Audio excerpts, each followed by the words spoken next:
The fighting between the Colombian government and the FARC was the longest armed conflict in the Western Hemisphere, lasting over 50 years. The conflict led to nearly 250,000 deaths, and over 7 million people were displaced.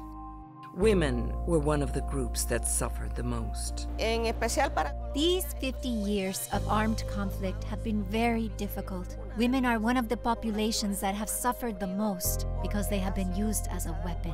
They have suffered very tough acts in terms of sexual abuse, disappearances, and threats.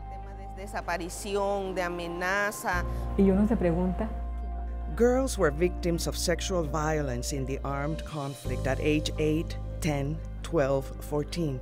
A sus 8, 10, 12, 14 años. They suffered loss that I think is irrecoverable. It's the loss of childhood. Se cercenó la infancia de esas niñas.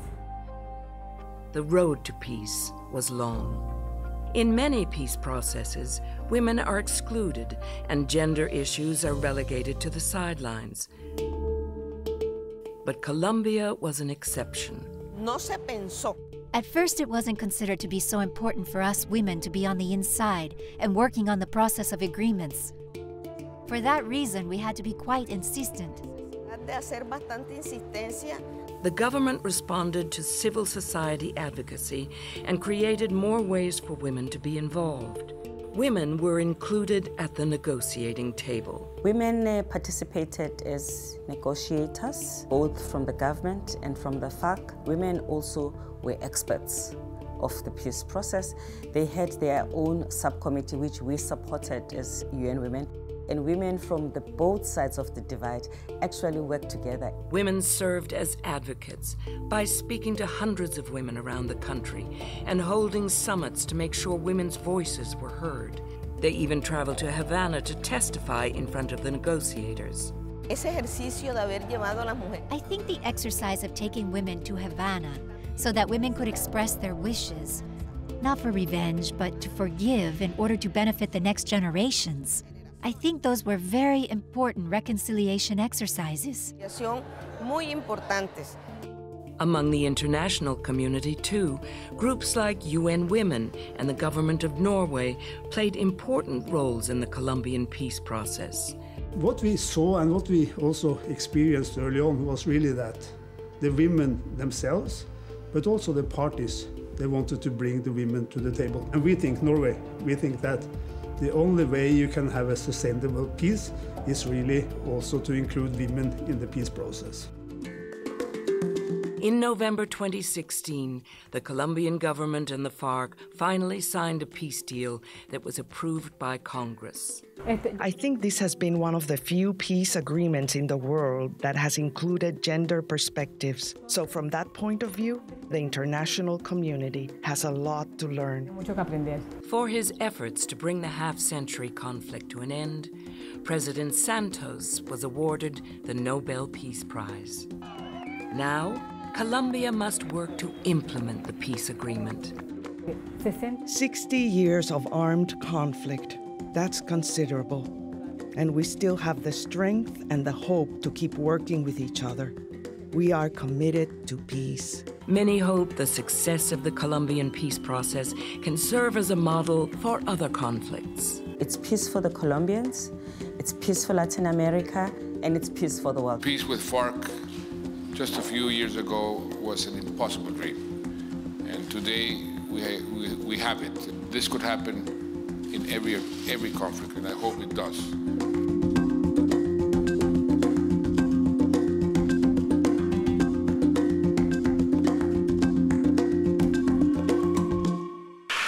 Ladies and gentlemen, please welcome to the stage John J. DeGioia, President of Georgetown University.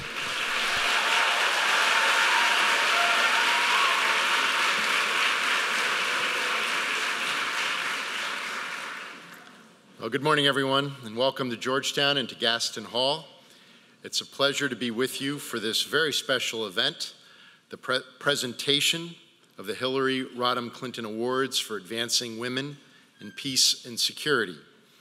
We honor today 4 individuals who have demonstrated fearless leadership and an unwavering commitment to the common good through their efforts to promote peace and protect human rights in Colombia. Their actions provide a model for each of us seeking a more peaceful and just world. It's a privilege to have this opportunity today to thank them for their service and for their courageous work. I wish to take a moment to recognize the Honorable Hillary Rodham Clinton, who I will have the honor of introducing in just a few moments, and our awardees, Humberto de la Calle, Maria Paulino Riveros, Elena Ambrosi, and Gineth Bedoya. We're deeply grateful for your presence with us today. In these awards, which honor Secretary Clinton's legacy of leadership in the promotion of women's rights and her distinguished career of public service, we recognize the significance of ensuring, in the words of Secretary Clinton, that human rights are women's rights and women's rights are human rights. We've had the privilege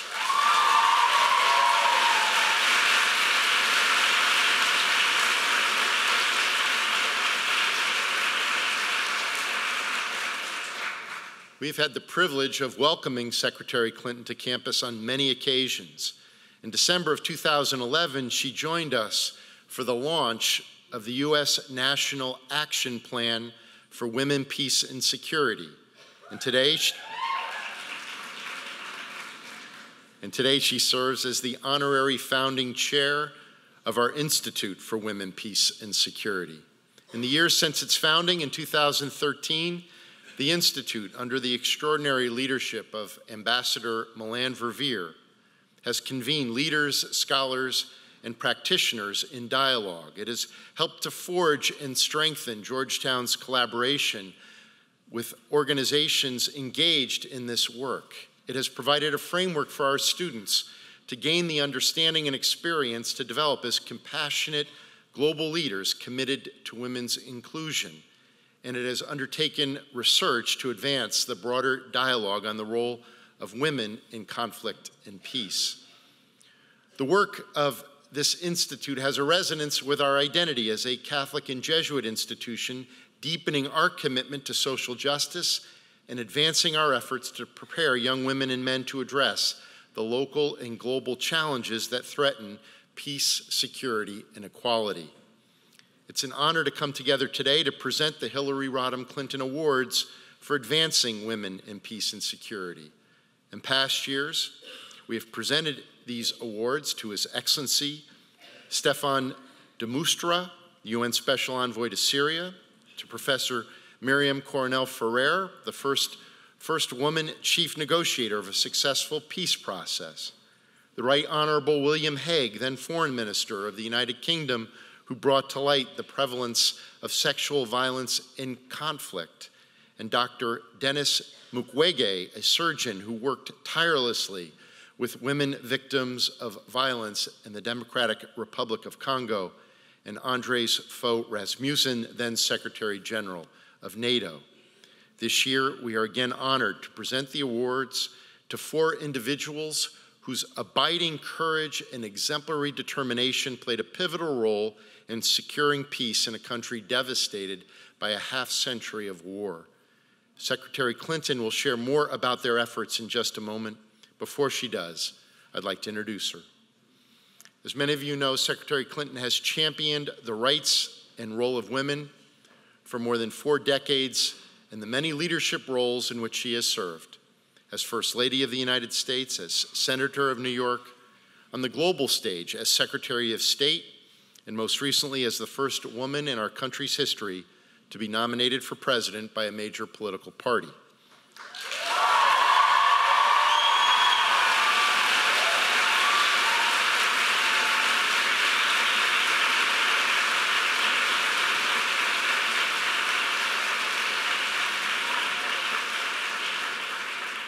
She has strengthened opportunities for women's political, economic, and social engagement, creating and institutionalizing new positions and policies that have helped to ensure greater recognition of women in the economic development, peace building, and political systems in communities and nations around our world. She continues to serve our community as honorary co-chair of the U.S. Afghan Women's Council, which is housed here at Georgetown, and we're grateful for her ongoing commitment and example of public service. It is a privilege to have the opportunity this morning to have Secretary Clinton with us. Ladies and gentlemen, please join me in extending a very warm welcome to Secretary Hillary Rodham Clinton.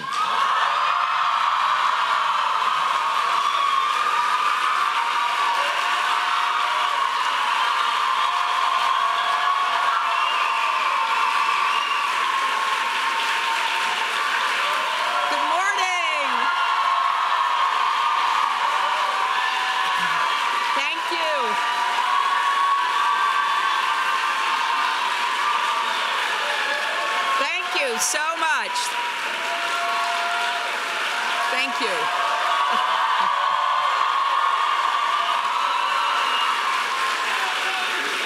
Thank you.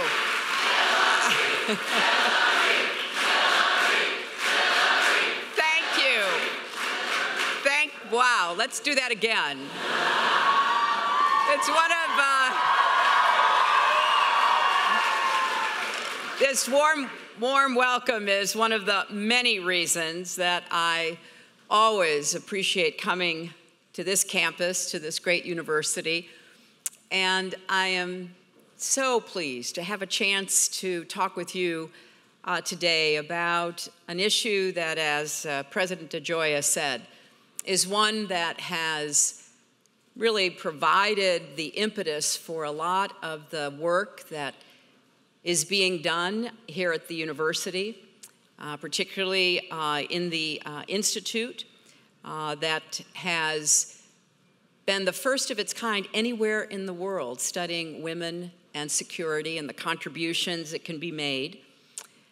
And I'm grateful to President DeGioia's visionary leadership and to this university for your commitment to nurturing diplomats, peacemakers, and leaders. I am one of those who thinks we need more peacemakers, diplomats, and leaders who are devoted to the ongoing and difficult work of bridging divides, of bringing people together, of trying to find common ground. Now, some of you may have been here back in 2011 when we announced the creation of this institute. It came about for an ultimately profoundly simple reason. About a decade earlier, there had been a landmark resolution passed in the UN Security Council affirming women's crucial roles in peace and security. But the promise of that resolution has, with very few exceptions, remained largely unfulfilled.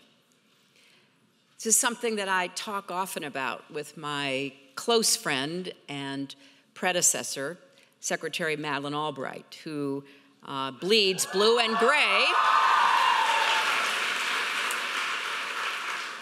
because we thought back in the 90s that we needed to do more to elevate the rights and opportunities of women and girls on every level. Obviously, education and health and economic opportunity, but also to unleash the potential for involvement in ending conflicts, in creating more secure environments for all people to live in and thrive. So on that day, back in 2011, we came here to Georgetown to declare that the issue of women's full participation in peace and security could no longer be relegated to the margins of international affairs.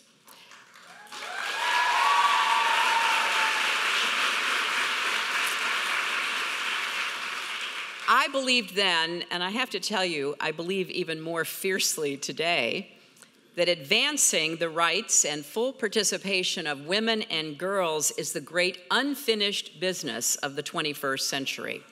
And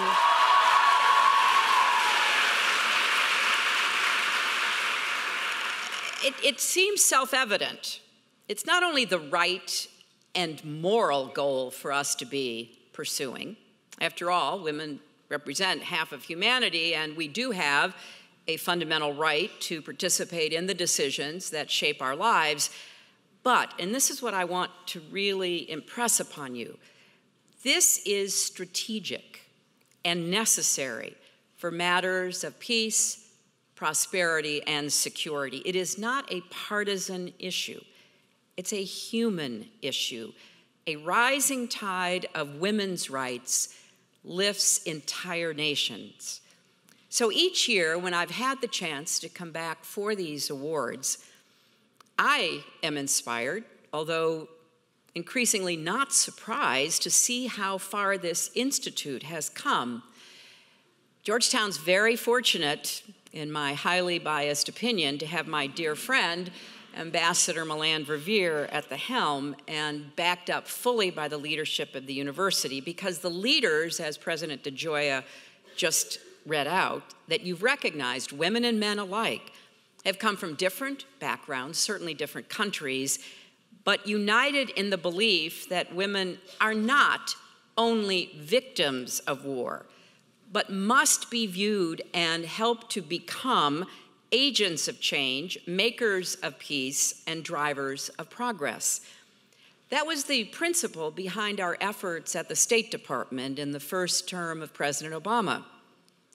We wanted to set a standard, and I'm proud of it because I do see it as strategic and necessary, not just a nice thing to do on the margins somewhere deep in the bowels of the State Department, but front and center, because standing up for the rights and opportunities of women and girls must be a cornerstone of American global leadership.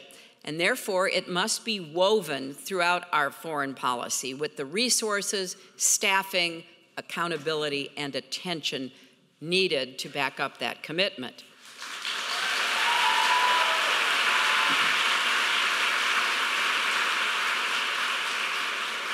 And what I was very pleased by and excited to know is how the U.S. military also recognizes the role of women in peace and security.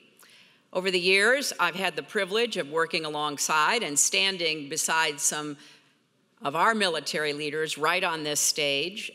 Admiral Sandy Winnefeld, former Vice Chair of the Joint Chiefs of Staff, Michelle Flournoy, former Undersecretary for Defense for Policy, helped to put new emphasis on stopping rape and gender-based violence in conflict zones and post-conflict areas and empowering women to help make and keep peace.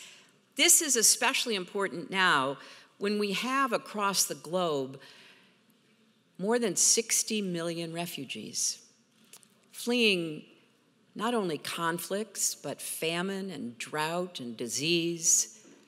And we have to come to terms with that because, again, it's not just somebody else's problem.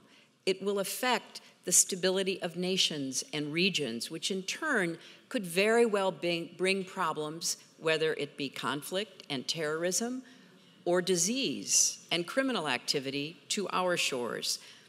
So global progress depends on the progress of women, and I know we've seen positive results of that theme being actually implemented ever since the UN Women's Conference in Beijing in 1995.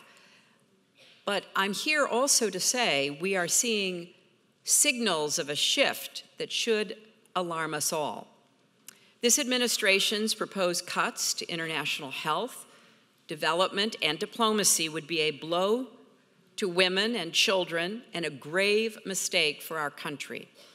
Some of you may have seen the recent letter from more than 120 retired generals and admirals to Congress and the administration, urging the Congress and the White House not to retreat from these programs which represent our values. These distinguished men and women who served in uniform recognize that turning our back on diplomacy won't make our country safer. It will undermine our security and our standing in the world. Defense Secretary Mattis said it well when he said if you cut funds to the State Department, that means he has to buy more ammunition.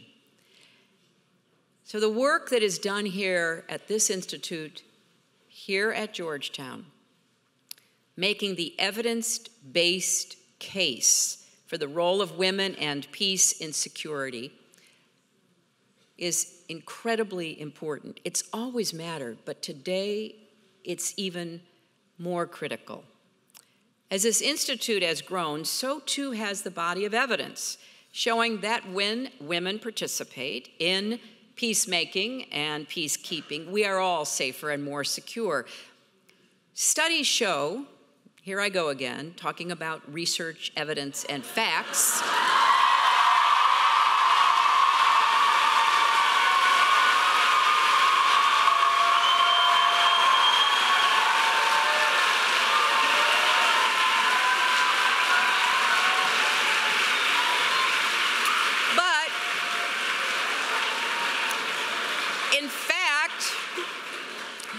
When women are included in peace negotiations, agreements are less likely to fail and more likely to last. And we know that women's rights and physical safety are often the very first targets of fundamentalists.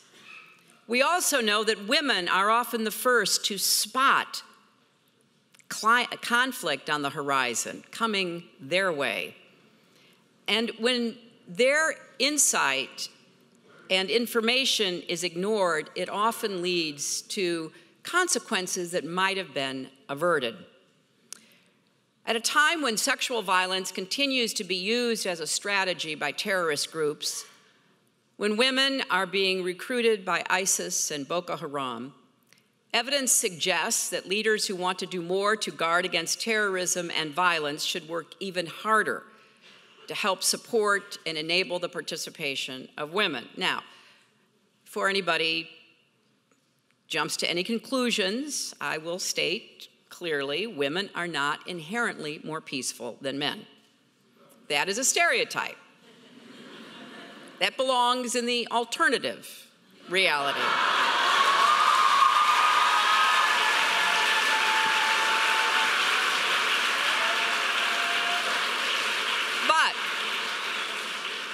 History does show that when women are at the peace table, they bring together coalitions and they work really hard to build consensus. And they are the ones most likely to shine a bright light on issues of human rights, transitional justice, national reconciliation, and economic renewal. I've seen this.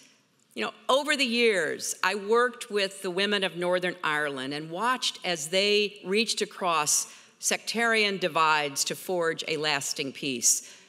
And when that process started back in the 90s, who would have ever predicted that Martin McGuinness, who just passed away, would ever shake hands with Queen Elizabeth? We've seen the women of Liberia force an end to a bloody civil war. If you've never seen the movie Pray the Devil Back to Hell, I highly recommend it because it shows in very personal ways the points that I am making from this podium today. The women of Liberia went to where the men had been talking about ending the conflict for weeks and weeks, a hotel in Ghana, and they surrounded it and they would not leave. They wouldn't let those who had met to negotiate the peace out of a window or a door until they came to agreement. And then, of course, they ended up electing Ellen Johnson Sirleaf as the first woman president on the continent of Africa.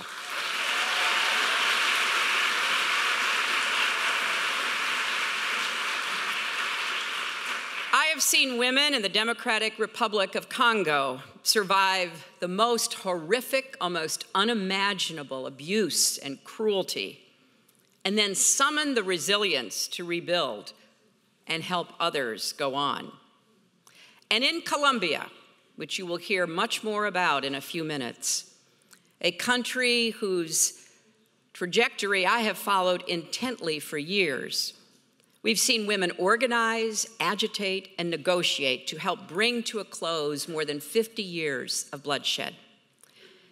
While conflict raged and efforts to stop the violence failed, women not only took their places at the table, they opened up the peace process to women across Colombia and urged over and over again that all parties not walk away until they reached an agreement. So if we are to build more just, free, and peaceful countries, and indeed a world, it's not enough just to pay lip service to empowering women. We have to take seriously their concerns and give them the tools to be equal partners in helping to shape the world they inhabit. The leaders we are honoring here today have seen that firsthand. From Humberto de la Calle, the rock of the peace negotiations in Havana, to, yes, round of applause for Humberto.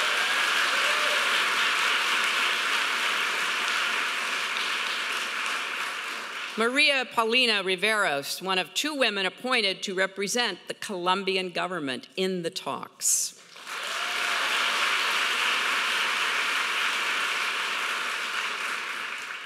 Elena Ambrosi, who has worked tirelessly behind the scenes, like so many women, to help make peace a reality.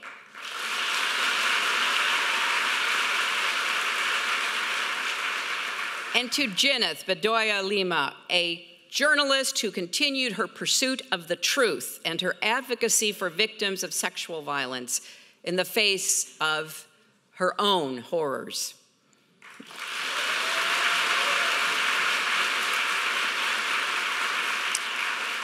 Now, like so many peace agreements, that, as hard as it was to get to it after 50 years of war, is just the first step. Implementing peace will be a constant task. As hard as it is to imagine letting go of the peace that is so hard won, there will be forces at work in the country from all sides to undermine it, to act as though it didn't apply to them, to do everything possible to prevent it from becoming the reality in the lives of Colombians that it can be.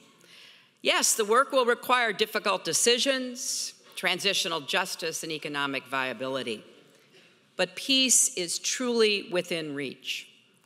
So from peace processes like the one we celebrate today to important steps that nations and institutions are taking to recognize the role of women in confronting violent extremism and addressing climate change and standing up against terrorism and conflicts of all kinds, we've got to continue this work. And I am pleading that our government will continue its leadership role on behalf of peace in the world, because the world must continue this work with or without U.S. involvement.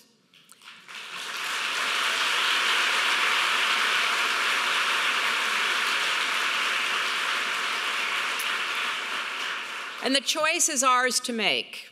In this complicated, interconnected, interdependent world of ours, it's not as though you can pick 1 or 2, 3 things that you say, well, that's all I'm going to work on. Events move too quickly. Borders dissolve in the face of pressures. The great connectivity of the internet can spawn both opportunity and despair. So we have to ask, will we be left behind, or will we continue to lead the way? I hope the answer is that we will do whatever it takes to make our country and the world stronger and more secure. Standing up for our values, for human rights and opportunities, security for all, and continuing to finish the business of making sure that girls and women have the same rights as men and boys, and by extending and guaranteeing those rights, unleashing human potential, the likes of which the world has never seen. That is what I hope your generation, students of Georgetown, will be committed to actually making a reality. Thank you all very much.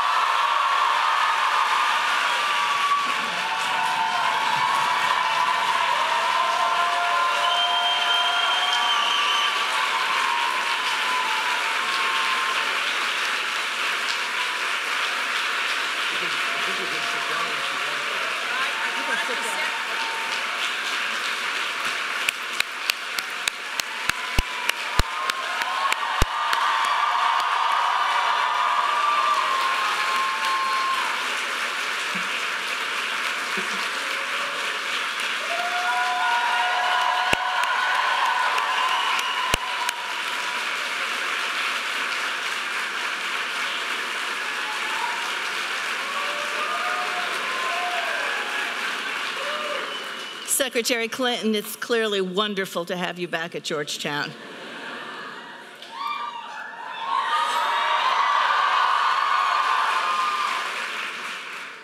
Good morning, everyone, and let me add my welcome to each of you. I particularly want to acknowledge the relatives and friends of our honorees, many of whom have traveled here from Colombia. Todos bienvenidos.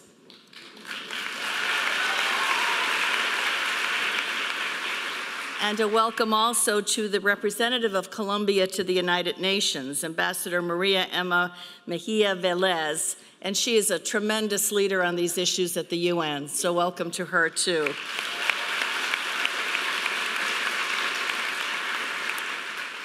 To the DCM and members of the staff of the Embassy of Colombia, thank you for your tremendous help with this event. The U.S. Special Envoy for the Colombian peace process, Bernie Aronson, who knows some of this work deeply. And to all the members of the diplomatic corps who are with us this morning, and I especially want to mention the ambassador from Norway, Kari Aas,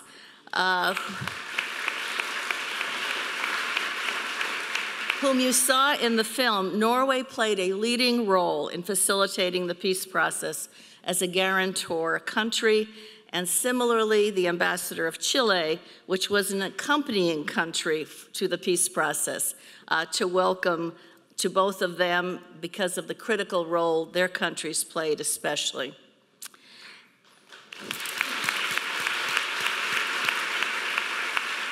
And let me just add that later this year, the Institute will be releasing a study describing how the women in Colombia are influencing the unfolding of the transitional justice process there. Now to the awards. The success of the peace accord in Colombia, after more than 5 decades of violence, displacement, and loss of life, is an extraordinary achievement, and one that owes a great debt to the skillful negotiations and tireless commitment of Humberto de la Calle. Mr. de la Calle grew up during a period of heightened internal conflict that claimed the lives of close to 200,000 people across the country. When he was just 6 months old, his parents hid him in a basket from gunmen who forced his family off their small coffee farm. With a passion for justice, he pursued a career in the law. He went from teaching to an appointment as an associate justice to the Supreme Court. Mr. de la Calle's commitment to public service was further demonstrated by positions he held as Colombia's vice president, Minister of the Interior, ambassador to Spain, the UK, the Organization of American States, and other posts. In 2012, President Santos appointed him to be the lead negotiator for the Colombian government in the peace talks with the FARC. With the world watching and many doubting a successful outcome, he, with his calm demeanor, authority, and the respect he commanded from both sides of the table, demonstrated a tireless commitment and dedication to the process. He personally traveled to Cuba 125 times. Bernie Aronson, the U.S. envoy to the talks, praised him, saying, "He was the rock of the negotiations. He brought a lawyer's precision to the substance, but also a political leader's understanding of the larger context and public opinion." Also, as the lead negotiator, he appointed 2 women to the negotiating team and supported the creation of the Gender Subcommission. It led an unprecedented, inclusive process with him that was open and responsive to civil society. As he said when he announced the Gender Subcommission, "We are aware that the conflict has shown no mercy on women, bringing about unimaginable horror. The torch of reconciliation rests with the women of Colombia." And now the citation. "For his strong commitment to justice, peace, and public service, for his leading the peace talks in a spirit of respectful dialogue, and for ensuring the full participation of women in the peace process, Georgetown is proud to present the 2017 Hillary Rodham Clinton Award for Advancing Women in Peace and Security to Humberto de la Calle."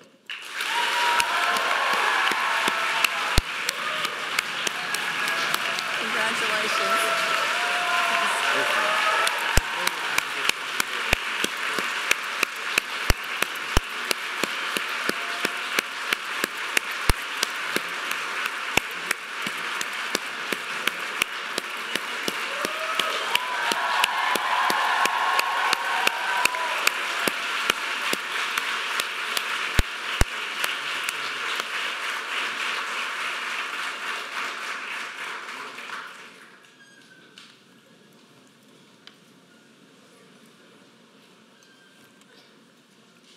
The peace negotiations that resulted in the historic agreement signed between the Colombian government and the FARC was all the more groundbreaking for addressing gender and minority rights issues.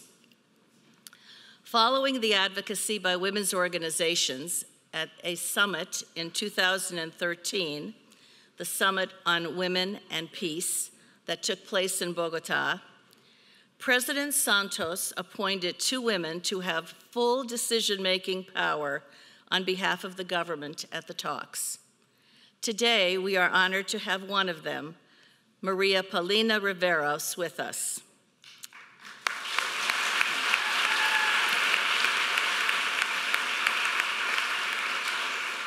When President Santos appointed Ms. Riveros, he hailed her for an outstanding track record in the public sector on human rights. She came to the appointment from a distinguished legal career, including appointments as the legal advisor to the Office of the High Commissioner for Peace and as Director of Human Rights at the Ministry of the Interior. Her impact on the negotiations was immediate, as she co-chaired the newly created Subcommission on Gender, which was acclaimed by the head of the UN Women as a unique mechanism in the history of conflict resolution. Working with her FARC counterpart, Victoria Cedino Palmera, the Gender Subcommission recognized that a focus on gender issues requires much more than just involving women in peace talks. Ms. Riveros announced 8 thematic areas for the inclusion of a gender perspective in the peace accords. She also worked to implement best practices in the transitional justice process, such as the creation of a special unit to investigate sexual violence crimes, which will be incredibly important in the days and weeks ahead. Today, her new role as the Deputy Prosecutor for the Office of the Attorney General includes responsibilities to implement the promises of the peace agreement, perhaps the hardest job yet. Now the citation. For bringing a gender lens to the peace negotiations in Colombia, for her leadership of the Subcommission on Gender, which stands as an innovative model for the world for the inclusion of women in future peace processes, and for ensuring that the Colombian peace process was reflective of the diversity of the Colombian population. Georgetown is proud to present the 2017 Hillary Rodham Clinton Award for Advancing Women in Peace and Security to Maria Paulina Riveros.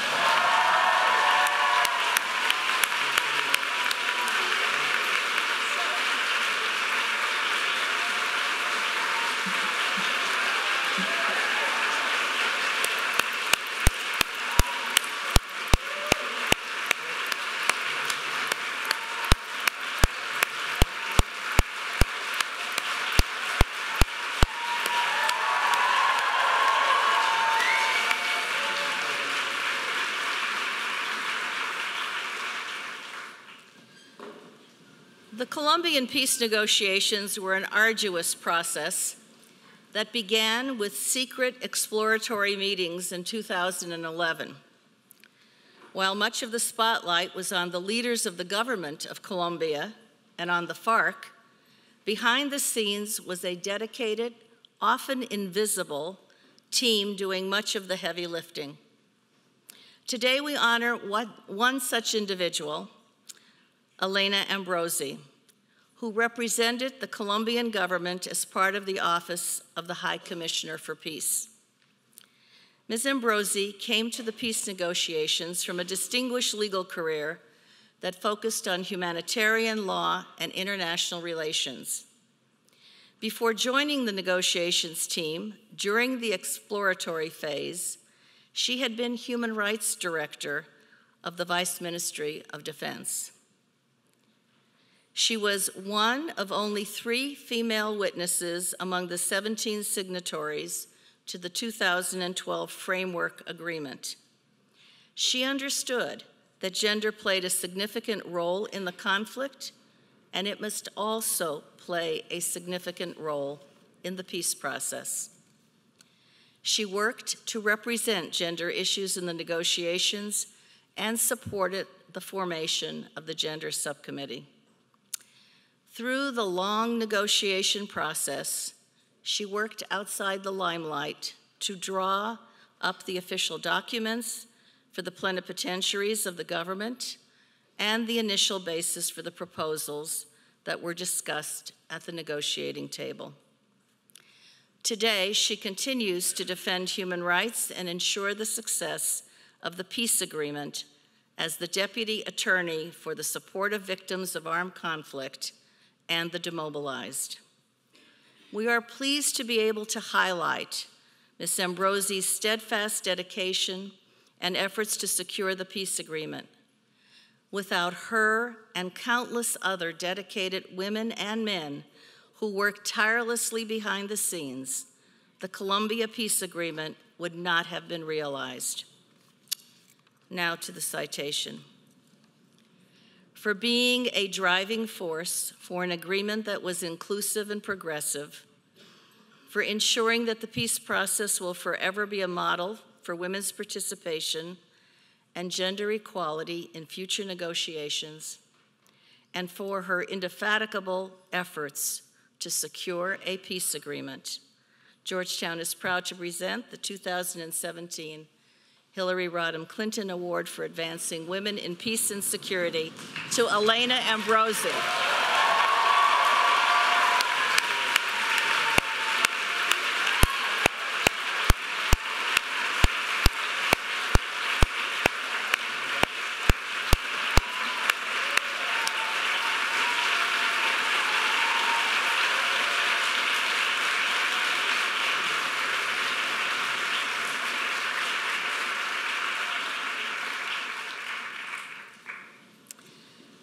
Jeanette Bedoya is a journalist who had been violently attacked during the war, both by the paramilitaries and the guerrillas, for her efforts to get at the truth regarding drugs and arms smuggling between the forces of state cartels and rival militias. In 2000, she went to what was considered to be one of the most dangerous prisons in the world, La Modelo. She had covered a story there earlier, but returned after a massacre of prisoners by inmates belonging to right-wing paramilitary groups who were terrifying the country. When she arrived at the prison for an interview with a key member of the paramilitaries, a man came up behind her, put a gun to her side, and told her she would be killed if she didn't start walking. She was taken to a warehouse. Her hands and feet were tied. She was blindfolded and thrown into a truck. She was driven a long distance and then raped and tortured. Later, learning of the scale of a rescue operation, her captors took her to a garbage dump and left her on the side of the road. She remembered that as she was being raped, the perpetrators of the crimes against her said, "Pay attention. We are sending a message to the press in Colombia." She mustered her strength some weeks later and returned to work at El Tiempo, one of the largest circulation newspaper in Colombia.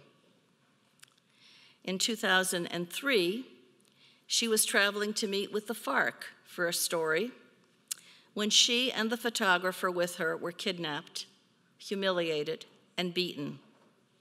They were released after a week of this. On her own time, she began to contact other women who were also victims of sexual violence. In 2009, she broke her silence. She said that she'd met so many women who had experiences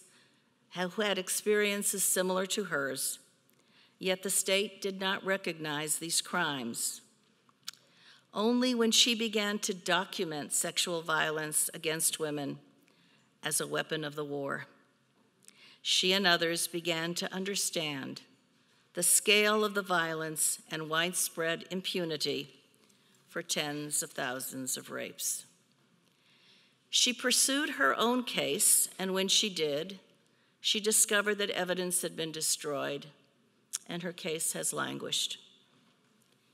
She began a campaign with the Colombian Federation for a Free Press, calling for the investigation and prosecution in the criminal justice system, and to drive attention to sexual violence, as well as to bring her case before the Inter-American Commission for Human Rights. It was a campaign for herself, but it was a campaign for the women victims of sexual violence in Colombia. This was uppermost in her mind. Her hope was to end the stigma and the silence surrounding it. Thanks to years of activism by women in civil society like her, the crime of sexual violence has been addressed openly by the Accords. As part of the transitional justice measures, there will be a special unit to investigate cases of sexual violence, and rape is included among the list of crimes for which the perpetrators are to be denied amnesty. Now the citation. For her courage in reporting and taking risks to uncover the truth, for her persistence in putting a spotlight on the horrors of conflict-related sexual violence, for exposing the abuses and impunity, and for demanding that the government pay attention to the survivors, for using her voice on behalf of those who cannot speak out or be heard. Georgetown is proud to present to Janeth Bedoya the 2017 Hillary Rodham Clinton Award for Advancing Women in Peace and Security.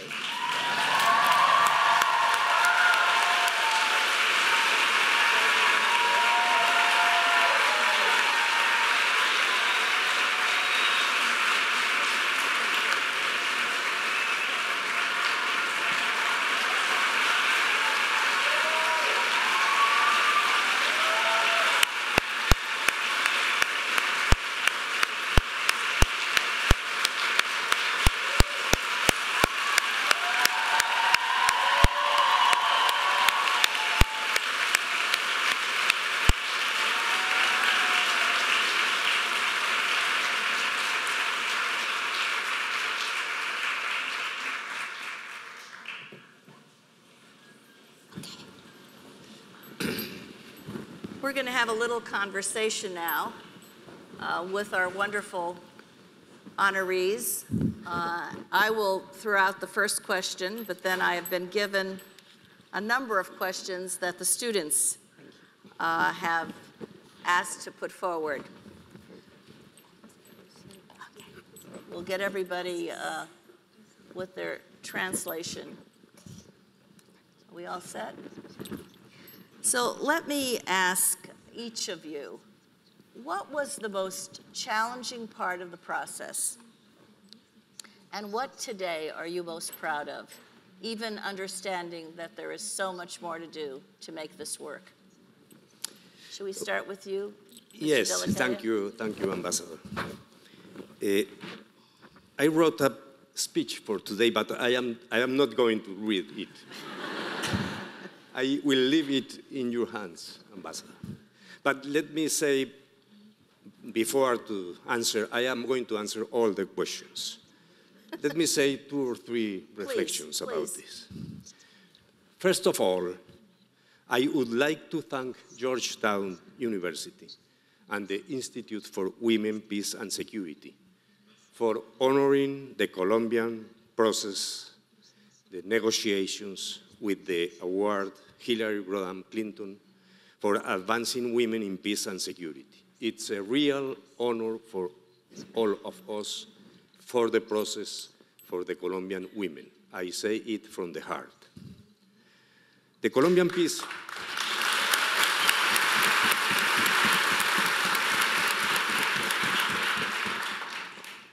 peace agreement, without any doubt, progresses women's rights, but even more importantly, it guarantees a gender approach in peacemaking and peace building. As a result, in Colombia, women have been the vortex in which the wrath of the conflict has concentrated more intensely. But it is where the hope of reconciliation of our future rests. Official numbers show that despite the fact that more than 3/4 of combatants were men, more than half of the registered victims are women. Women have suffered all kinds of victimization, including forced displacement, all types of sexual violence, forceful disappearances, torture, and kidnapping, among others. Let me give you a couple of examples of the type of affirmative action measures that were designed by the Gender Subcommission. In them, one of the agreements about rural development, we established that women who are heads of their households should have priority to access credits to buy land and hunger elimination programs in rural areas.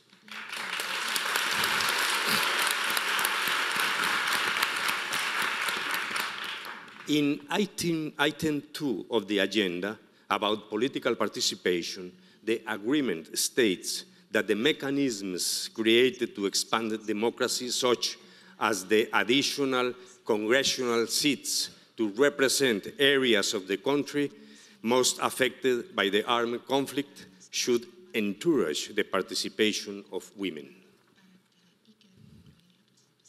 Also, I would like to take a moment to express my deepest words of appreciation to the women of the government's delegation, Maria Paulina and Elena, that are being honored today, and to the other women of the negotiation team. Your tireless enthusiasm, leadership, and perseverance were our drive in the most difficult moments of the peace process. Please know that the country will always be in debt with you, with the sacrifices you have made in order to build a peace model that has women in its heart.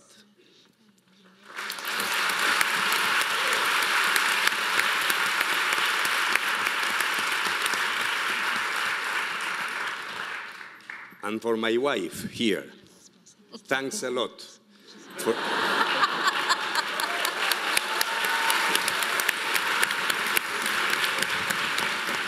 Thanks a lot for your patience and your support. Jeanette, let me say that this agreement was made for women like you. We were not only inspired by your courage, but also because we hope to build a Colombia where no woman suffers any type of violence.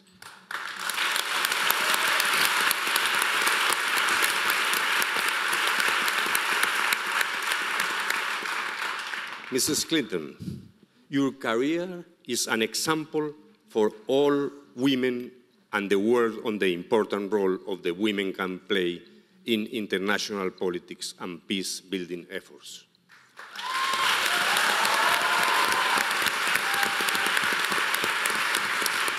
It is an honor for us to receive this award from you.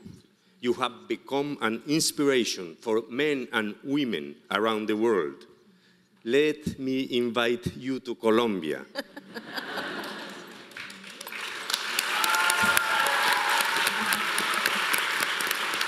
Invite you to Colombia where you can see for yourself the first crops that nourish from peace, and so you can help us continue closing the gap between men and women in the peace-building phase.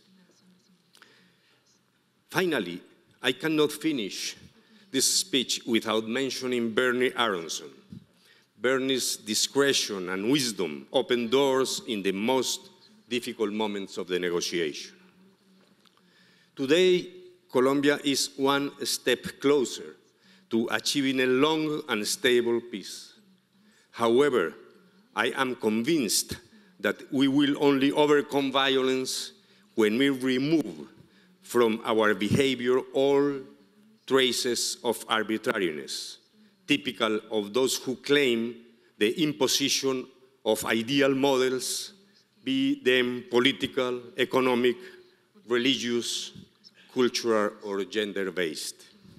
Peace is possible, but the torch of reconciliation will rest in the hands of the women of Colombia.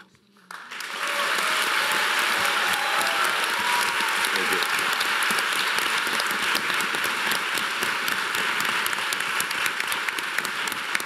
Now the question. Thank you for that wonderful statement. I will shift to Spanish. La mayor dificultad, y para mí causó cierta sorpresa, fue la dificultad de que estas ideas, que son básicas y estratégicas para el futuro de Colombia, fueran aplaudidas y apoyadas por la totalidad de los colombianos. The greatest difficulty, and this was for me a surprise, was that these ideas that are basic and strategic for the future of Colombia were in fact applauded throughout the world. Hay mucho odio en Colombia y tenemos que superar el odio. There is a lot of hatred in Colombia and we need to overcome it. Está ocurriendo un milagro. Las FARC han ingresado a las zonas temporales. Sus armas han sido registradas por Naciones Unidas y el proceso de dejación de armas terminará completamente el 1 de junio. A miracle is happening. The FARC have moved onto the temporary zones. Their arms have been checked by the UN, and the process related to the weapons will be completed June 1st. Ahora, el mayor desafío es preservar lo logrado. Tenemos que aunar voluntades de todos los colombianos para que no demos marcha atrás en este proceso como lo proponen algunos. The biggest challenge ahead of us has to do with preserving the achievements we've had. We need to get together the wills of all Colombians so that we do not move backwards with regards to what we have achieved. El mayor logro en este momento es que desde el cese del fuego definitivo no hay una sola víctima en Colombia por el conflicto con las FARC. The biggest achievement we've had thus far is that since the ceasefire, there hasn't been one more victim due to the conflict with the FARC. pero también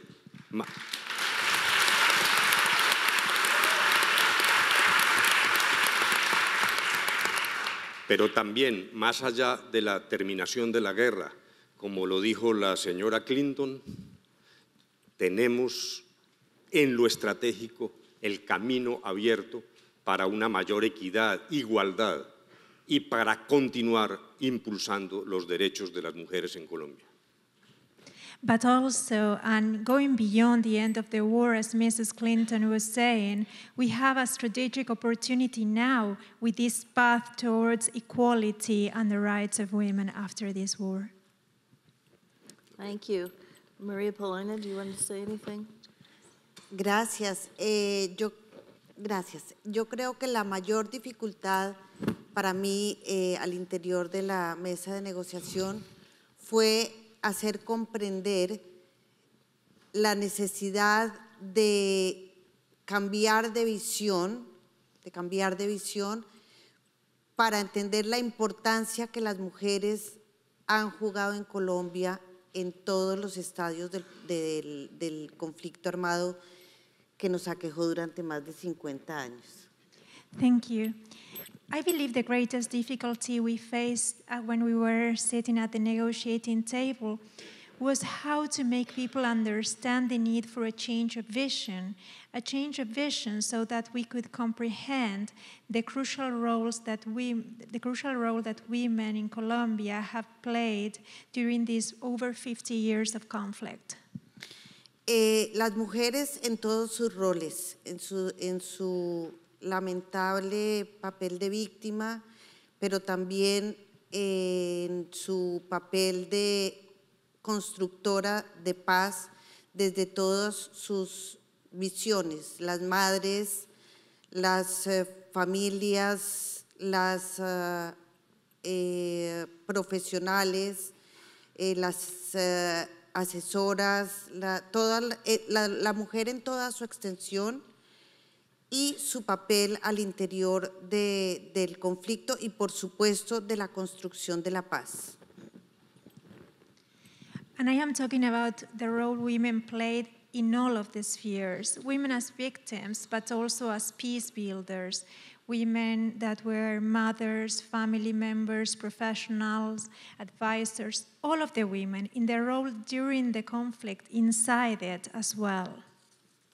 Y mi mayor orgullo es poder entregarle a las mujeres de Colombia y del mundo entero un ejemplo de cómo se pudo haber establecido un escenario en el cual se implementaran modelos que reconocieran este papel de la mujer.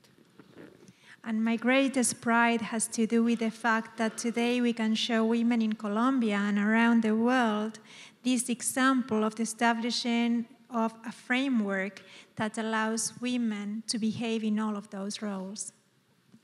Thank you. Muchas gracias.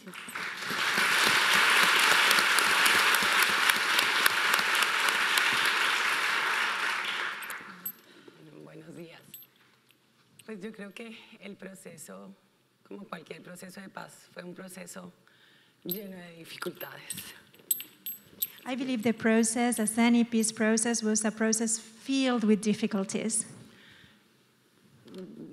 Centrarme en una sola para mí es difícil, pero yo creo que yo tuve dos grandes retos durante todo el proceso. Focusing on just one of these challenges is hard because of how many we faced during the process. Uno, y quizás el más importante, fue vivir lejos de mis hijos por 5 años. The biggest one was having to live far away from my children for 5 years. Y el segundo fue un reto permanente de liderando ese grupo de asesores y asesoras que acompañaron la construcción de los acuerdos. And the second one was the work with all of these advisors that helped us during the preparation of the agreements.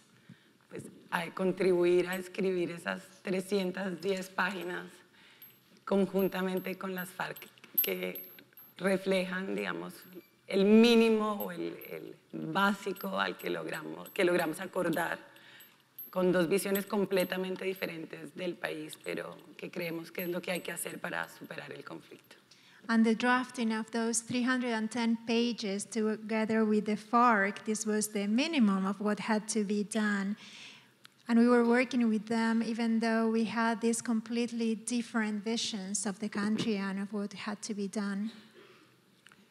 Yo me siento muy orgullosa y creo que ese es el mayor logro de haber podido contribuir a escribir ese acuerdo, un acuerdo que insisto fue escrito por las dos partes, en donde no hubo mediación, no hubo ayuda de un tercero, no estuvo Naciones Unidas apoyando. O sea, cada palabra y cada frase es un consenso al que tuvimos que llegar entre las FARC y nosotros. The biggest pride I feel had to do with the drafting of that agreement. It is an agreement, as I said before, where both parties sat and worked together without mediators. It wasn't the UN. Every word, every phrase we wrote, we had to create consensus amongst both parties. Eso es lo que creo que le dejé a mis hijos después de 5 años de participación en el proceso. Muchas gracias. This is what I can leave my children with today after these 5 years of participation in the process. Thank you.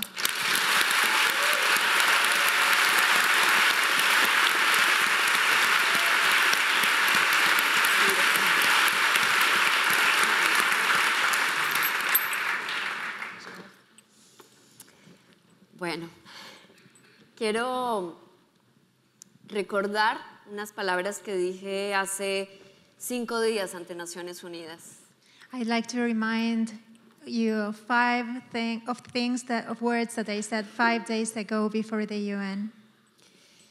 Me encanta hablar en español porque eso demuestra que no necesitamos hablar la misma lengua para poder transformar al mundo.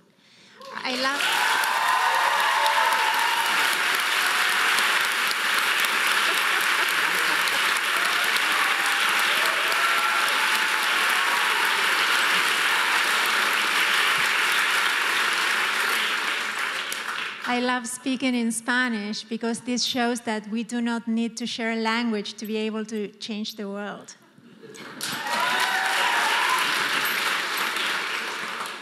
Yo soy una sobreviviente de violencia sexual y soy una periodista. I am a survivor of sexual violence and I am a journalist. Y entendí que el momento que me correspondió estar en el proceso de paz era el momento. And I understood that the time at which I had to be part of the peace process was the right time. Porque no se quería hablar de la violencia sexual en el marco del proceso de paz. Because people did not want to address sexual violence in the framework of the peace process. Las mujeres que habíamos afrontado la violencia sexual en Colombia seguíamos siendo invisibles. Women who had suffered sexual violence in Colombia continued to be invisible. Y sentarse en esa mesa como víctima, a darle voz a millones de sobrevivientes, creo que era el reto más grande que tenía como ciudadana y como sobreviviente. And sitting down at that table to give voice to millions of victims of sexual abuse was the biggest challenge I had ahead of me as a citizen and also as a survivor. Y espero haberlo hecho bien. And I hope I did a good job. Creo que lo hicimos bien. I think we did a good job.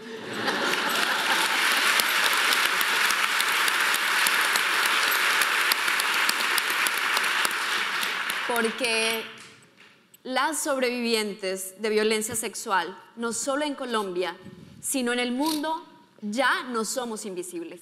Because survivors of sexual violence, not only in Colombia, but around the world, well, we are no longer invisible. Las mujeres ya no somos invisibles. Women are now...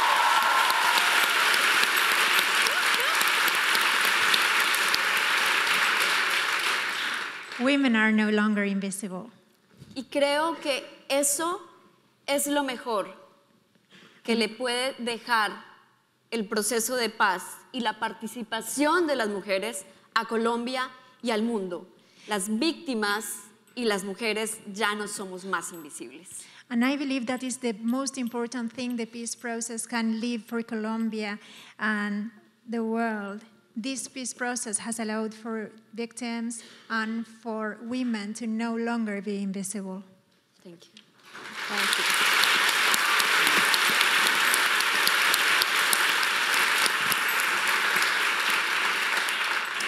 Well, thanks to each of you for those really inspiring reflections, which I know will long stay with us. We now have some questions from the students. The first one is from Mark McNiskin. I hope I haven't butchered your name, who's in the business school, class of 20. What is being done and what will be done to reconcile those Colombians who oppose the peace agreement to the FARC's participation in Colombian politics? Maybe Mr. De La Calle, you want to take this? Sí, me parece que lo primero es que esta fotografía instantánea de hoy, de polarización y dificultades de opinión pública, es una fotografía temporal. En la medida en que los acuerdos den frutos, como de hecho ya está ocurriendo, creo que muchos colombianos entenderán que hicimos lo correcto, que terminamos la guerra y que ese camino aunará el mayor número de voluntades, incluso de una manera tal que impidamos, como ya lo dije, dar marcha atrás, como proponen algunos en las elecciones presidenciales del 2018. So first, we need to realize that this instant photograph that we have seen today, this polarization, differences among different parts of the country and public opinion is just a temporary picture. We must see that as the accords start bearing fruit, Colombians will understand that what we have done is what is correct. And we have, and that is putting an end to the war, and that we are going to bring all the wills together so that there will be no going back on the agreements. Lo que se ha logrado hasta ahora es el fin del conflicto, el cierre de los fusiles. Y, repito, esto es un milagro, pero no es suficiente. Esta no es solo una paz pequeña. El acuerdo lo que abre es posibilidades de transformación en Colombia. Y en la medida en que logremos demostrar que el camino que le conviene al país es el diálogo, el respeto a los demás, la prevalencia de los derechos humanos, ese día me parece que de manera abrumadora los colombianos terminaremos apoyando estas decisiones y buscando caminos de un modelo de país que se base en la transformación, en el raciocinio, en el diálogo y en la tolerancia. This is what we have achieved so far, not only putting an end to the conflict and to the handing over of the arms by the armed combatants.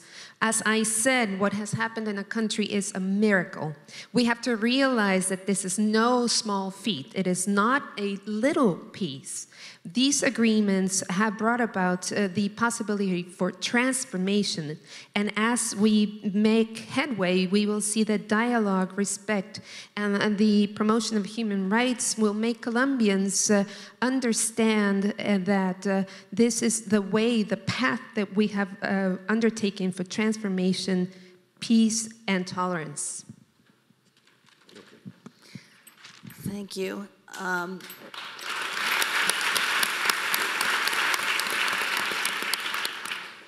This question is from Amalia Trigo, who's in the School of Foreign Service, class of 20. How do you think the inclusion of a special committee on gender will serve as a model for future peace talks? What do you hope for, given what you went through, that others will learn from this? You want to start, Maria Paulina? Bueno, como ustedes saben, la creación de una subcomisión de género dedicada exclusivamente al tema en relación con el conflicto armado es la primera experiencia en procesos de paz en el mundo.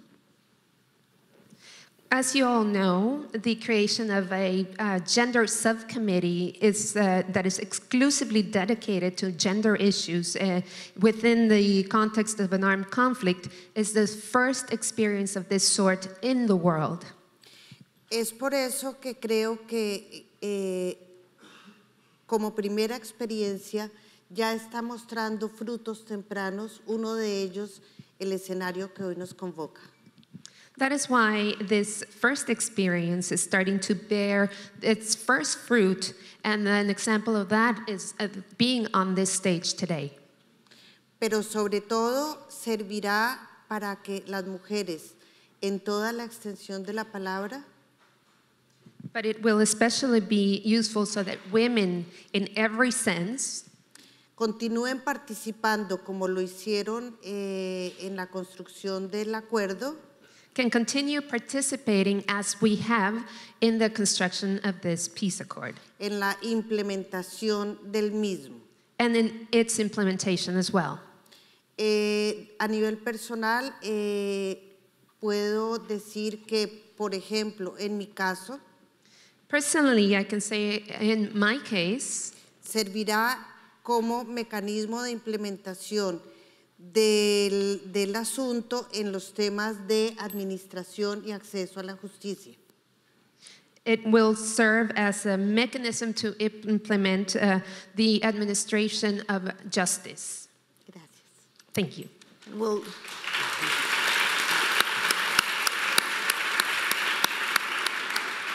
And we'll do our best to get your story out. This question is from Bryce Couch, School of Foreign Service, class of 19. How can the Colombian government build upon the models set in the peace agreement with the FARC, and what lessons can be applied to the ongoing negotiations with the ELN? Me parece que, en efecto, lo que ocurrió con el acuerdo frente a las FARC se convirtió en un modelo. Es el primer acuerdo que adopta un esquema de justicia sin impunidad, no acude a las amnistías generales, obliga a todos los responsables a rendir cuentas, no solo las FARC, sino algunos militares que desviaron el camino y también terceros que financiaron la guerra.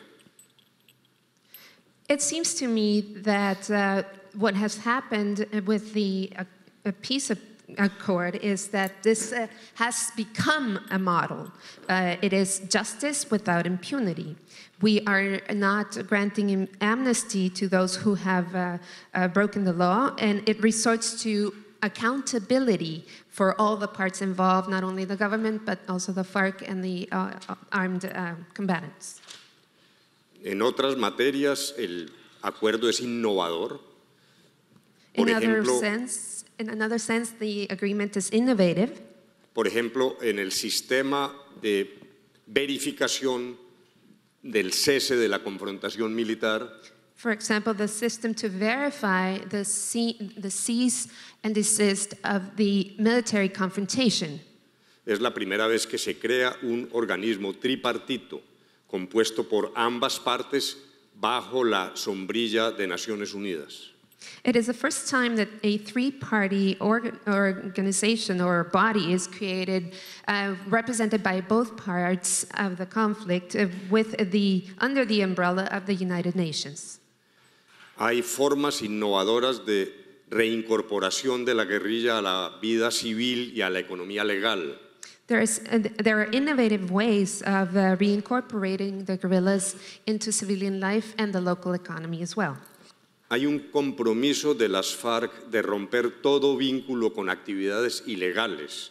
The FARC have assumed the commitment of ceasing all activities, all illegal activities. Cooperar con el Estado en la solución del problema mundial de la droga. And to cooperate with the state in the solution of the global problem of drug trafficking. Y entregar un inventario de sus bienes para reparar a las víctimas. And to turn over an inventory of all their assets for the reparation of the victims. Habría mucho que decir, pero en efecto tenemos la convicción de que el acuerdo es extraordinariamente útil para Colombia, pero también es un ejemplo de innovación y, en particular, el trabajo de la Comisión de Género, lo que ha hecho, como dijo María Paulina, es crear un precedente de importancia mundial. There is much to be said, but first of all, I have to express that my conviction that this agreement will be useful for Colombia, but it also is an example of innovation, especially with the creation of the Gender Subcommittee, as Maria Paulina has said, and has set a global precedent. El ELN tiene características distintas a las FARC, no es la réplica del mismo proceso. The ELN has different characteristics to those of the FARC. They do not operate in the same way. Tiene una estructura de mando descentralizada, lo cual genera dificultades diferentes para afrontar el proceso de negociación. It has a decentralized command structure, which in and of itself is a difficulty in facing this problem.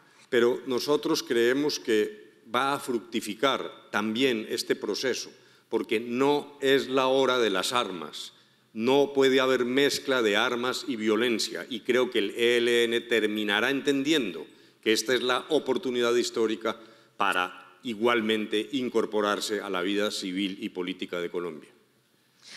We believe that this is going to start bearing fruit through this process. We have said this is not the time for weapons or arms. There is no room for arms and violence. And I believe that the ELN will start to understand that this is their historical opportunity to become reintegrated into Colombian society. Thank you.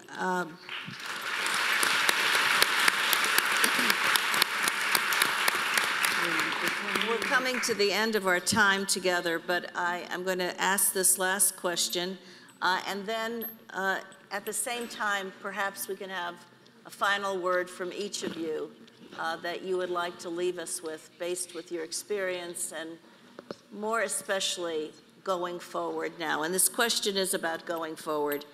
How can the international community support Colombia in the days and weeks ahead of the implementation of the agreement?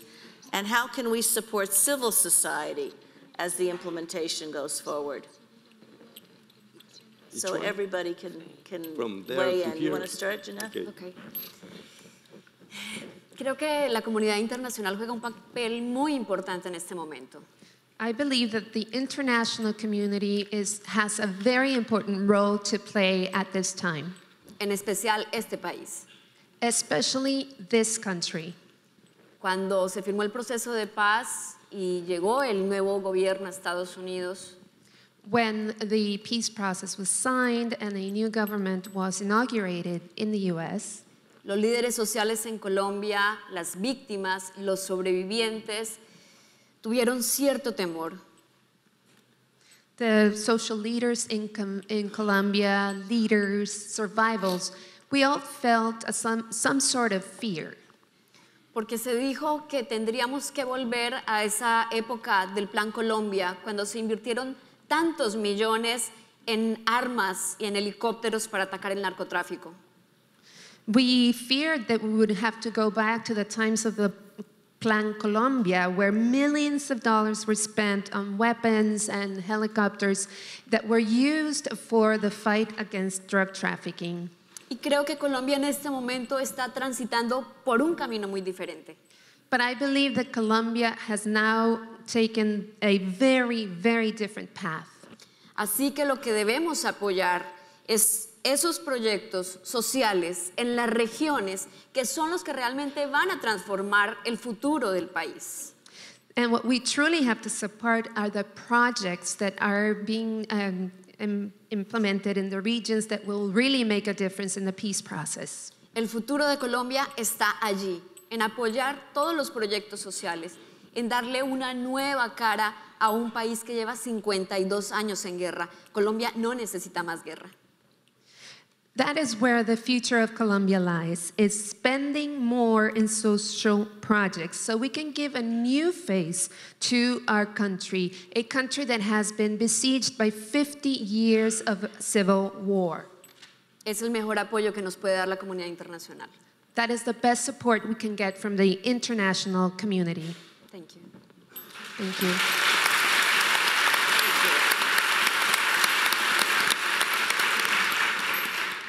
Bueno, yo creo que el acuerdo tiene como un robusto mecanismo de seguimiento a la implementación en el que la comunidad internacional juega un rol fundamental. I think the agreement has a robust mechanism for implementation and follow-up where the international community has a very important role to play. Está, como lo mencionaba el doctor de la Calle, el mecanismo de verificación en donde Naciones Unidas tiene un liderazgo fundamental. As Mr. de la Calle just said, there's a verification mechanism under the umbrella of the United Nations, which is also extremely important.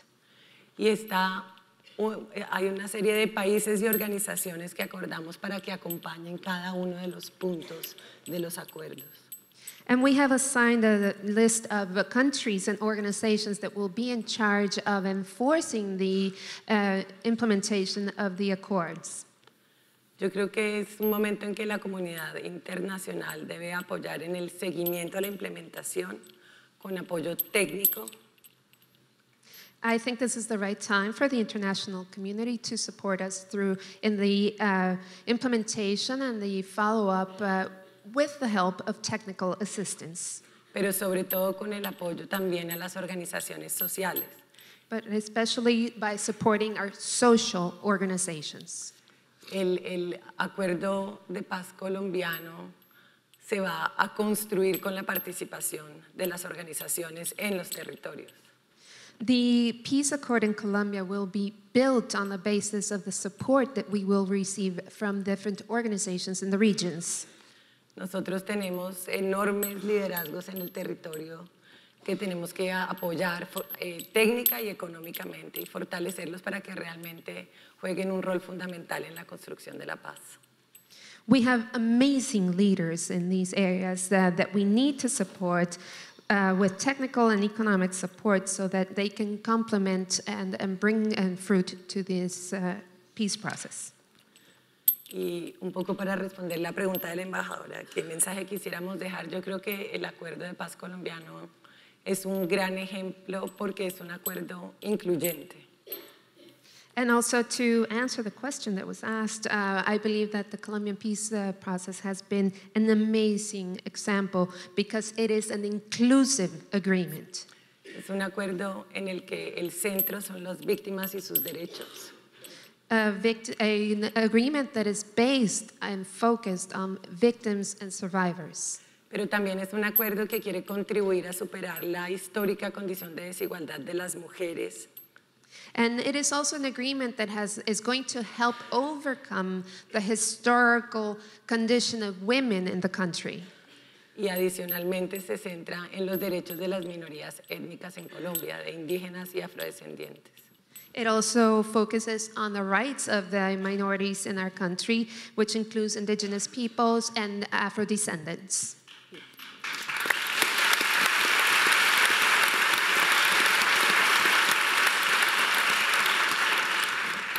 Yo estoy segura que ese enfoque de derechos que tiene el acuerdo es y debe ser un gran ejemplo para futuros procesos de paz en el mundo.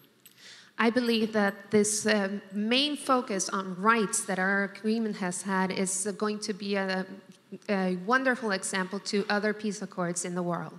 Thank you. Thank you.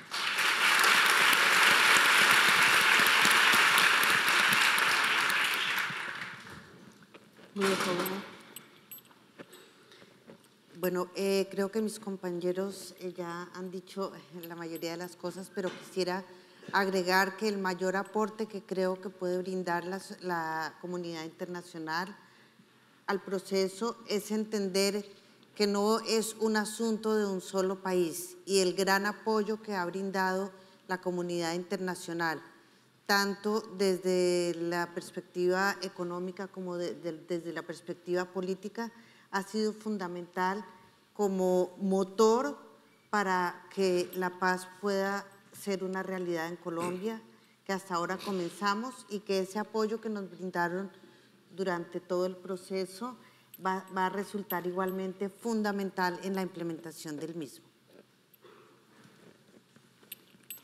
Well, my colleagues have said most of the comments I was going to make, but I believe I could say that the biggest contribution on the side of the international community has been the fact that they have realized that this is not a matter of just one country. They have provided us both economic and political support, which have been essential for this engine that has made now peace to be a reality in Colombia. I believe also that this support will be fundamental during the implementation process. Yo trasladaría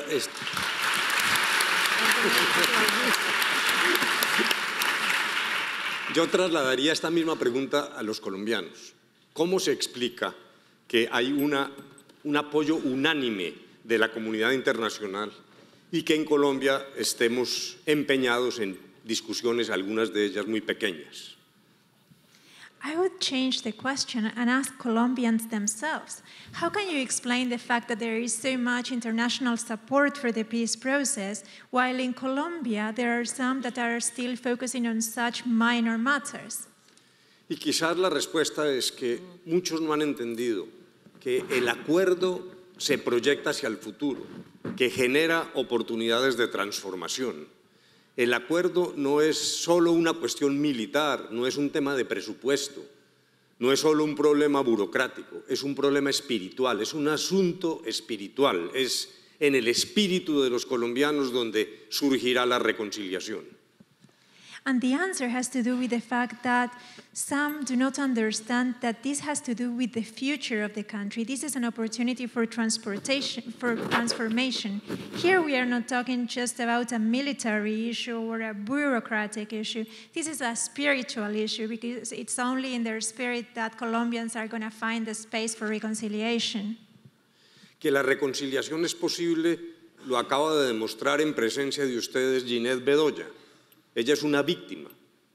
Ella ha sido realmente una persona que ha sufrido enorme daño durante el conflicto y oyeron sus palabras abriendo perspectivas para reencontrarnos los colombianos, para reconstruir el tejido social y para reconciliarnos entre todos.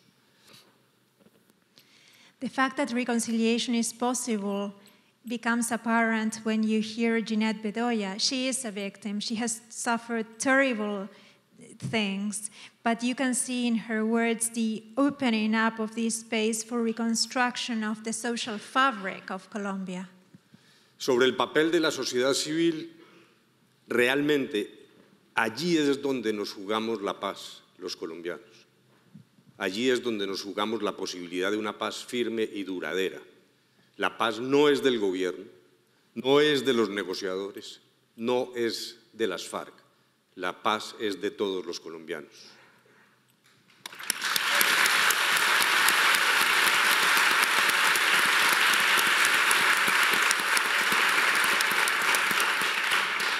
With regards to the role of civil society in Colombia, well, this is what will determine the chance of a strong and lasting peace.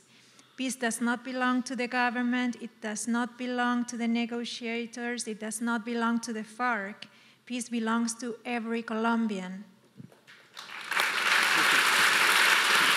One more thing? Yeah. And the last word. Solo quería agregar algo. I simply wanted to add one more thing. No me puedo ir, no podemos irnos, bueno, en mi caso no me puedo ir de esta hermosa universidad sin dejar un mensaje. I could not leave this beautiful university without sharing a message with you. Este mensaje es para algunos gobernantes del mundo. This message is for some of the rulers in the world. Y es que nunca olviden que la violencia sexual es un delito. Never forget that sexual violence is a crime.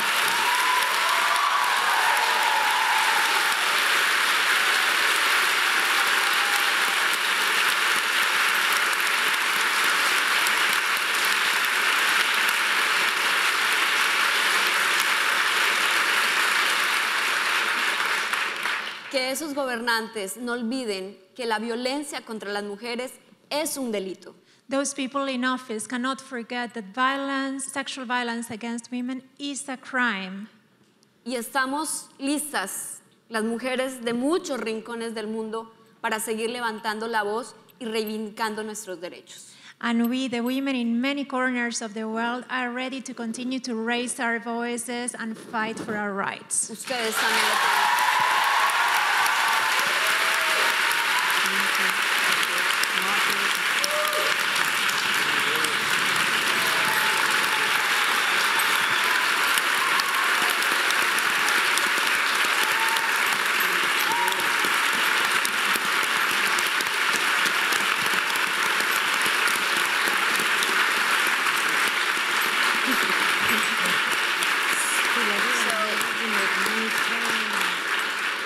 Jeanette, thank you so much for those last words, which are so appropriate to leave with us today, to keep with the hard challenges ahead. Thanks to each of you for the experiences you've shared with us, for your example, for your leadership, for your commitment. Know that we will be with you in the days ahead, and we say Godspeed to each and every one of you and all of your colleagues at home. Blessed indeed are the peacemakers. You have shown us that.